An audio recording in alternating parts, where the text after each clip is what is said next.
Temporarily put on 24/7 call, all hell breaks loose.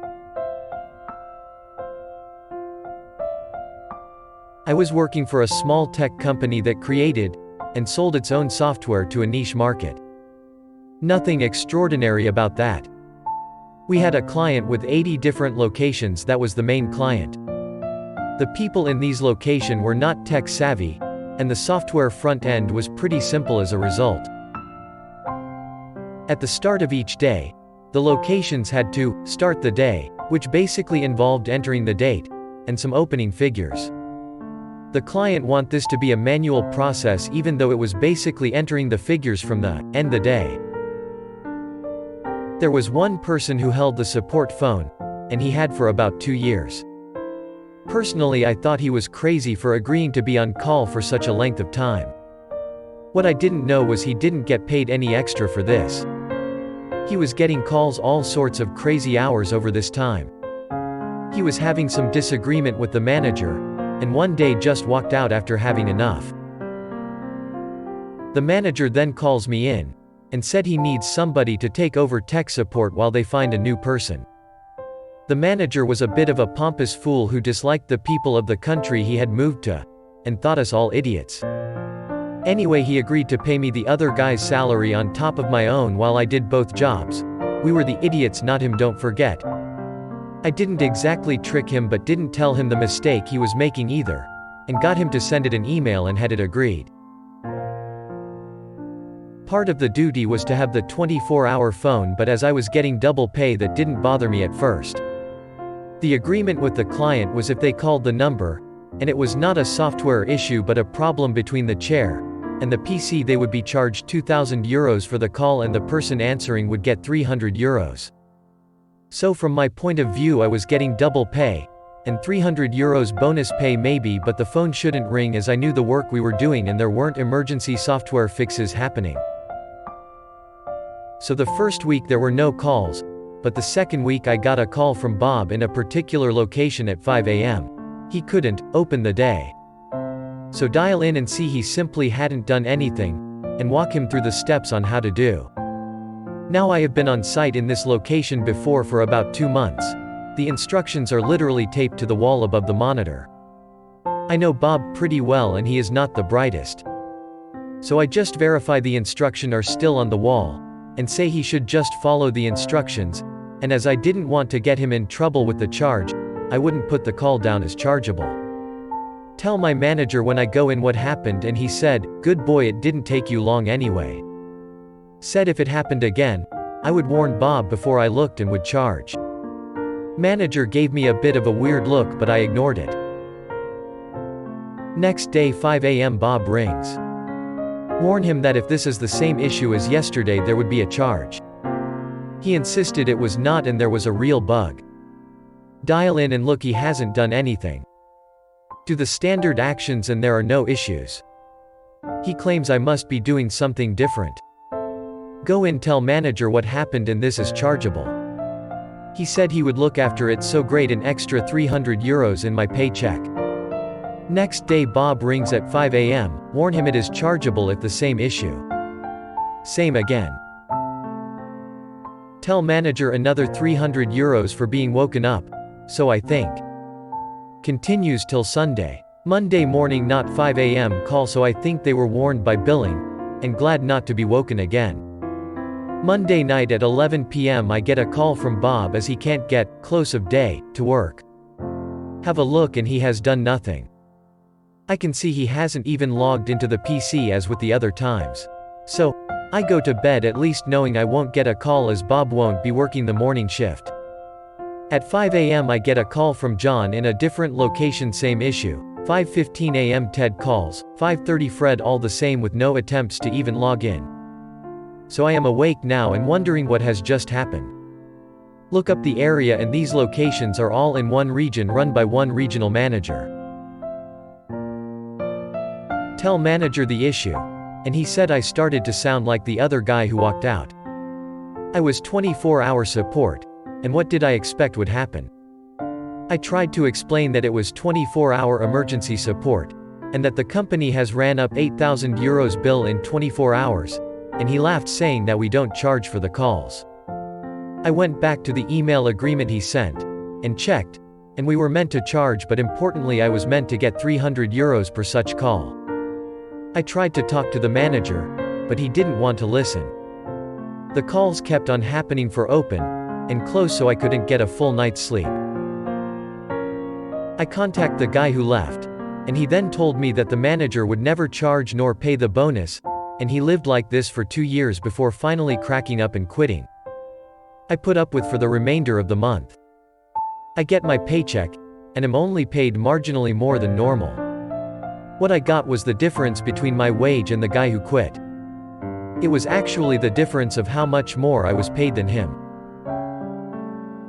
Was going to talk to the manager, but instead I went to the accountant, HR, small company, and showed him the email, and filled in the bonus documents which I had the manager sign off to acknowledge call came in, but he never paid attention to see they were him signing off the bonus payment.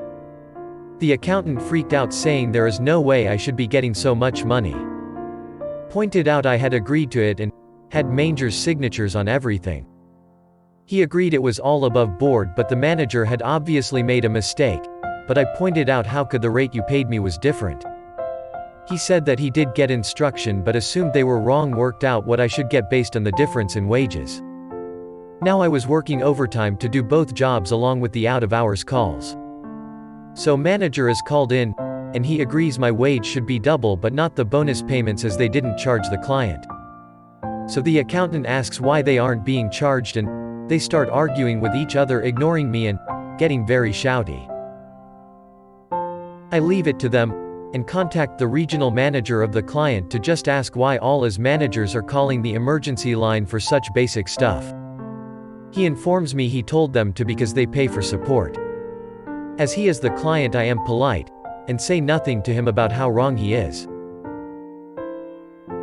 Go back to my manager to find him still fighting with the accountant. Explain why we are getting so many calls. Manager talks to the client, and comes back saying there will be investigations. So Bob was always running late, and what he would do is ring from home to have the software started so he didn't have to be there, and other people had keys to open up. There had been a regional meeting at some point, and he told the other managers his secret, including closing up quickly, and getting us to close up the software so he could call from his car on the way home. Bob was brighter than I thought. He had done it a few times, noticed there was no charge, and had taken advantage of the guy who quit. Anyway, back to me. Manager gets bawled out for the hours he had the other guy work, then ridiculous payment he agreed with me, and for not charging the client. They come back to me, and tell me that they would like to renegotiate with me on wages. I explain I didn't want the phone in the first place, not the support job, and it was while they filled the role.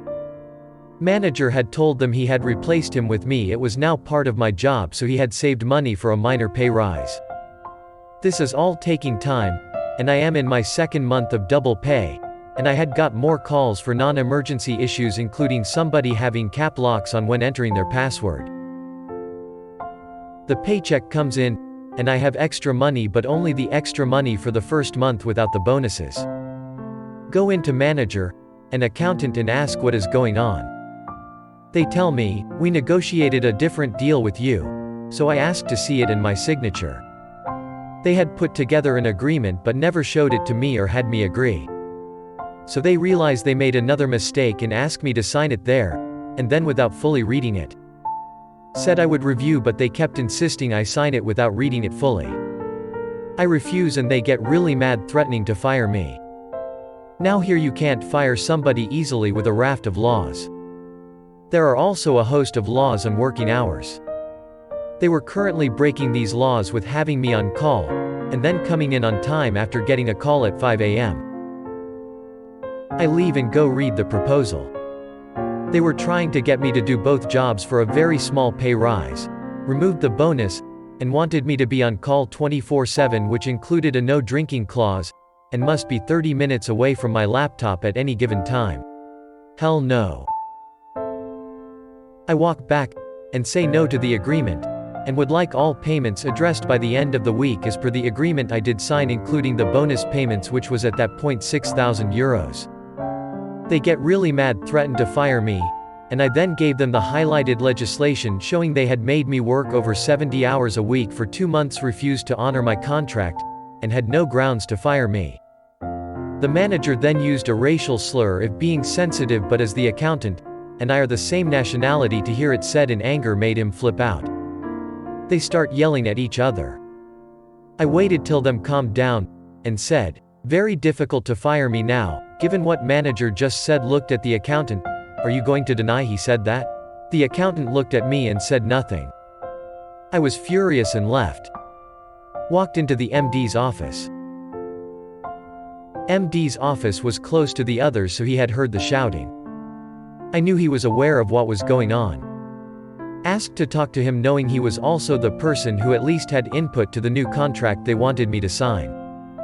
He played cute by pretending he didn't know there was an issue with anything. When your largest client is abusing the help desk, and billing is a question, you know he knows. Explain everything and top it off with the racial slur. MD was all confident till that point. As said, the pompous manager was from another country, so I am sure you are wondering. I am Irish. In Ireland he was a former British Air Force something or other who would say things like, what, tally ho, etc. He moved to Ireland for this job as part of some strange deal. His former employer bought our software shortly before he left, and joined our company. People often complain about things not running smoothly, but he was often heard saying, "You Irish don't know how to add anything. That just happens in all countries. You Irish don't know how to fill potholes." I remember distinctly because I thought I heard him include, "but can dig ditches." Anyway, I basically said I will not return to the office with the manager there. He will have to give me a written apology before I will. If they do not sort out the money as agreed, I will file a case against them in the labor courts, where I would easily win based on the hours worked. But having racial abuse from the English man in an Irish labor court would work so definitively against them, and if he testified he would only make it worse. So no surprise, manager refuses to write an apology, but has the gall to ring me to apologize, saying it would be much better and personal over the phone. I let him say his piece, which was very less an apology and more of an explanation of how I should not be so sensitive, all recorded.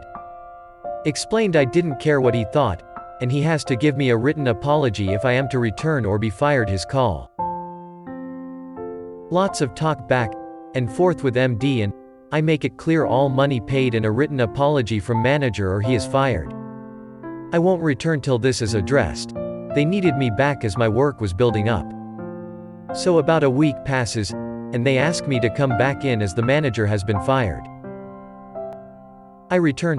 They give me a check for the money owed, to say everything is okay.